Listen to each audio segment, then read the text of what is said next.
Hi guys, and welcome back to my channel. Before I start the Q&A, I just want to thank you guys for all of the love that I received on the first video at Alphaland. I felt so much support. Honestly, I was really intimidated to start a YouTube channel, but all of the support and text messages and DMs that I received, you guys are just the best, so thank you. You guys helped me feel more comfortable sharing my life on the internet, so thank you. I feel like I should have done this before my first video, but I just wanted to start while I was there because it was just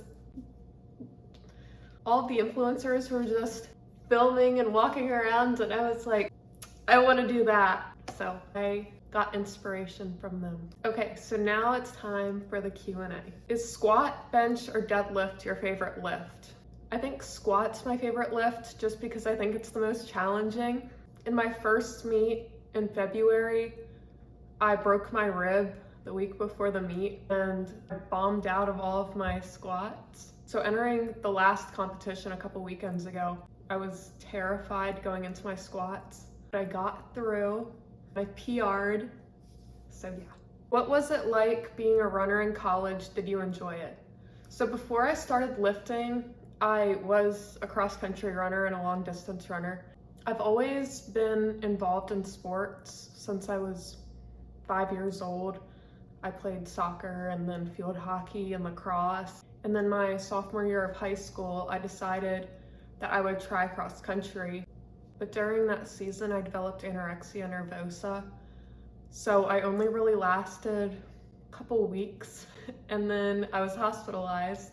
But the doctors and the staff always commented about how motivated I was to get out of the hospital, and I wasn't like their other patients. I think the main motivation behind getting out of the hospital was my cross-country team, the camaraderie that brought us all together. So I'm definitely thankful that I was able to experience a team atmosphere and having a team support me. I really wanted to get out of the hospital because the hospital just sucks. I was watching Orange is the New Black while I was in there, and the prison in Orange is the New Black looked better than my hospital room. But my team was also going to Disney World and I wanted to join them, so I just ate all that food, gained all that weight, and then there ended up being a hurricane. So the team didn't even go, but I wouldn't have been able to go anyways because I was on bed rest. Anyways, after I recovered, I kept running for my high school team and I loved it. I ended up being one of the top runners in the state. So senior year, I was offered a scholarship to run and basically my entire tuition would be covered. I saw that as an opportunity to pay for college on my own. I was fortunate enough to have a savings by my parents for college. Shout out to you, Mom and Dad, but I really just wanted to be independent. But right before I left for college, my dad got a letter in the mail that had GI benefits to cover my college tuition. So theoretically, I didn't even have to run. And at that point, I was absolutely miserable. During this summer training sessions, I was running miles on end in the heat, and I would actually cry before every single run just because I hated it so much. But the only reason why I kept coming back was because I was good at it. But once I was in college and running, it was nice to be on a team again, but I ended up relapsing. And I was so deep into my eating disorder that just getting out of bed in the morning was miserable for me. So I just want to tell you guys that if you're playing a sport, even if it's at a D1 college that's paying for your tuition and you're not enjoying it, your life is short and you should stop.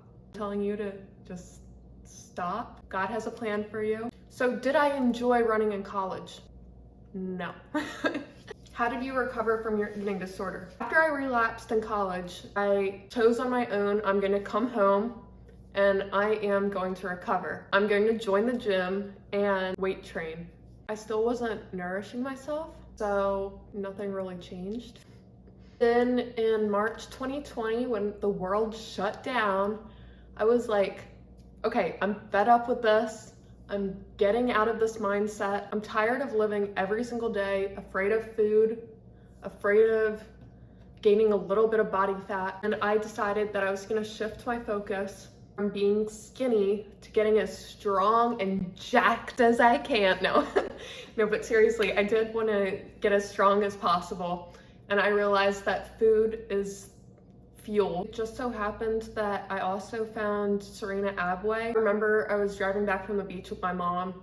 I was literally like dead from the day because I had no energy, and I was just scrolling through my phone, and Serena Abway popped up on my feed. And if you guys don't know her, I love her. She had a similar story to mine. She was really good at running and developed anorexia, and then she got into powerlifting, and now she's absolutely insane. She's a queen. But then I was really inspired by her and so many other influencers on Instagram and YouTube who chose to get stronger rather than skinnier through their workouts. Basically what I did to recover was I shifted my mindset. I wanted to get stronger. I saw that food was my way to get stronger, so I just ate, and now I'm happier than ever. I'm so grateful for being at my lowest of lows to realize that I'm living my best life right now. What is your major in college? Okay, well this might surprise you, but I'm nutrition and dietetics. I was sports health until I took I think it was exercise and food? I don't know, it combined exercise and nutrition, and I didn't study at all for it because of my past, so I got a 100 on the course, and then I realized I was in the wrong major, so I switched. The only bad thing is that it's a lot of chemistry. I hate chemistry, but becoming a registered dietitian and helping so many other people, especially in the sports world, get stronger and nourish their bodies through food is worth all of my college struggles. How you so cool? Thanks, Kayleen. How much you squat? I hit, I think 226-ish at the last meet, and that was to depth. How do you get so strong? My best advice to becoming your stronger self is fueling yourself and getting yourself a coach. My coach is Colin Whitney, Whitney SP. I was following like a little training app, but I think I broke the algorithm of it because I kept rating the workouts too easy, and then it was making me stay in the gym for 4 hours, so I had to stop that. I think going into the gym and training with intention for every single set, making every rep count, is the best way to get stronger. If you're mentally strong, you'll be physically strong, and you can just push that weight. Lifting within your means, recovering, and staying consistent are the best ways to become your strongest self. What do you do with all that swag? Just pretend like I know what I'm doing all the time, but really my brain is humming some random TikTok sound. I never know what's going on. I live in my own bubble, so that's what I do with all my swag. May I have the stance with you in the gym? Yes. If you're okay with doing the Macarena, because I am the most uncoordinated person ever. That's why I ran and I lift. The way that I would play soccer is I would run into people to get the ball. Thanks, Mom, for making me uncoordinated. Can you teach me how to deadlift? I would, but I'm still learning. But there's probably better people on YouTube to teach you how to deadlift than me. How do you find motivation to get a workout in every day? I remember that moving my body is a privilege and a blessing. I feel like every workout that I do is an opportunity to better myself. Finding a form of exercise that you enjoy, whether it's lifting or running or riding your bike or playing basketball with your friends. If that's what you enjoy, it's not that hard to find motivation. You can't expect to start exercising and not have your highs and your lows, but getting out of the door is the hardest part. Once you're out of the door, switch your brain off. This is your time to get all those happy endorphins. And sometimes if you need a little bit of extra pep, sip on some pre-workout. Only if it's safe for you. Like if you have a heart condition or something, I'm not a medical doctor, don't listen to me. There is non-stim pre-workout, so maybe look into that. Will you do a what's in my gym bag? Sure. So today I had a bunch of accessories. I pack my gym bag every day depending on what exercises I have that day. So like if I'm doing bench, I'm not gonna be packing my knee sleeves. Today I had a little bit of everything.